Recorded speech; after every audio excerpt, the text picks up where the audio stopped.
భగవద్గీత గీతామకరత్వం 18వ అధ్యాయం. జ్ఞానం జ్ఞేయం పరిజ్ఞాత త్రివిధా కర్మ చోదన కరణం కర్మ కర్తేతి త్రివిధ కర్మ సంగ్రహ. కర్మమునకు హేతువు తెలివి, తెలియదగిన వస్తువు, తెలియవాడు అని 3 విధములుగా ఉంది. అట్లే కర్మధారమున్న ఉపకరణములు, క్రియ చేయువాడు 3 విధములు.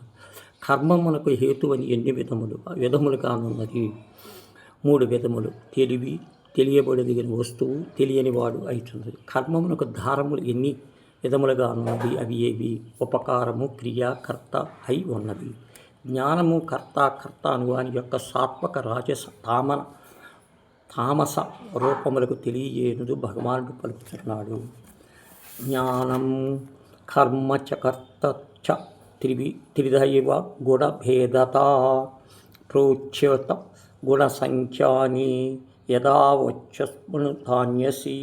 గుణములను గురించి విచారమును చేయువాడు సంఖ్యాశాస్త్రమును, జ్ఞానమును, కర్మను, కర్త అననేవి సత్వాది గుణముల యొక్క భేదమునకు 3 విధములుగా చెప్పబడుతున్నది. వానిని కూడా చెప్పేదను వినము.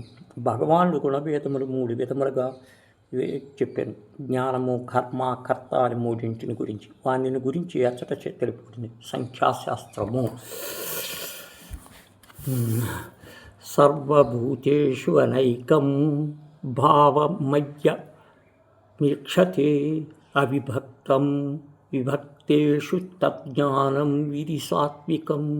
విభజింపబడు వేరువేరుగానున్న సమస్త చరాచర ప్రాణమునందును ఒక్కటైన నాశనరహితముగా ఆత్మవస్తువును విభజింపబడక నున్నట్లు జ్ఞానమును ఎరుగుచున్నాడు. అట్టి జ్ఞానము సాత్వికమని తెలియజేస్తున్నది. అజ్ఞానుల దృష్టికి ప్రపంచమును, సమస్త పదార్థములను, సమస్త ప్రాణులు విభజింపబడి ఉన్నాయి, వేరువేరుగా ఉన్నట్లు కావించబడును.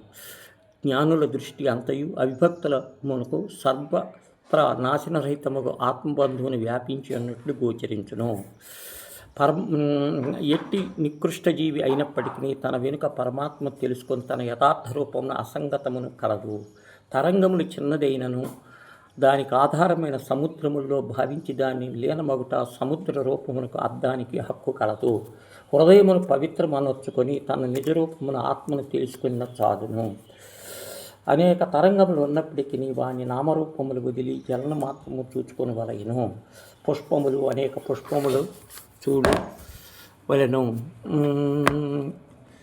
నాశనములో అవినాశత్వం, విభజితత్వము కలిగి ఉత్తమ జ్ఞానమని